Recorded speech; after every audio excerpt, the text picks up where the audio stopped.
અભય થઈને નિષ્પક્ષતાથી નિરપેક્ષ રીતે વાસ્તવિકતાનો અરીસો રૂપી સચોટ માહિતી લાવતો સત્યની સાથે અભય ટાઈમ્સ। સુરતના અમરોલી વરિયાવ છાપરાભાઠા રોડ પર ગટરના ઢાંકણામાં પડી જતા મૃત્યુ પામેલા 2 વર્ષીય કેદાર વેગડના મોત મામલે નક્કર કાર્યવાહી ન કરવામાં આવી હોવાના આક્ષેપ સાથે વિરોધ કરાયો છે, તો કેદારની માતાએ પોલીસ સામે પણ આક્ષેપો કર્યા હતા।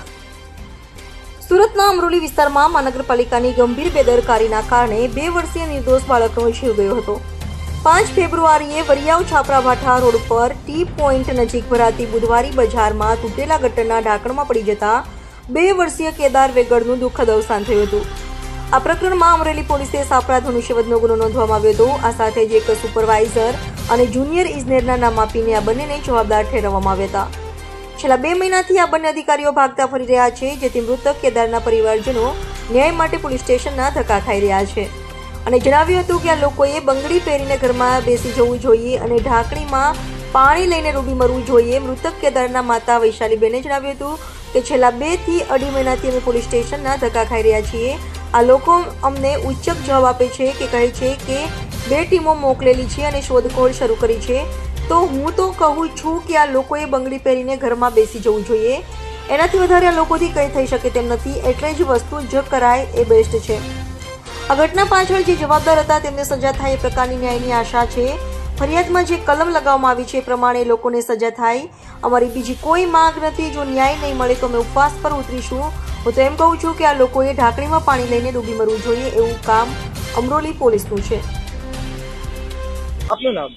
વૈશાલી। બેન, ક્યાં આવ્યા છો, શું પ્રોબ્લેમ છે અને કઈ રીતનો વિરોધ કરવામાં આવ્યો? અમે અમરોલી પોલીસ સ્ટેશનમાં આવ્યા છીએ, મારો બાબો ગટરમાં પડી ગયેલો તેના માટે।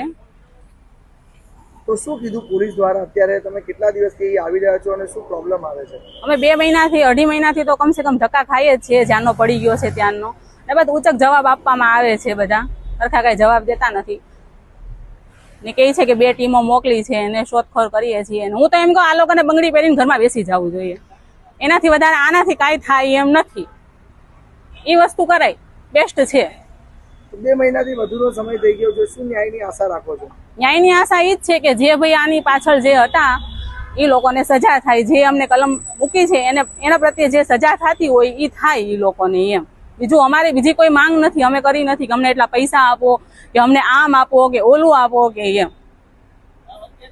તો હવે શું કરશો જો ન્યાય ન મળે? બસ અનશન જ કરવાનું છે, બીજું કાંઈ કરવાનું નથી। હું તો એમ કહું કે આ લોકોને ઢાંકણીમાં પાણી લઈને ડૂબી મરવું જોઈએ, એવું કામ અમરોલી પોલીસનું છે એમ।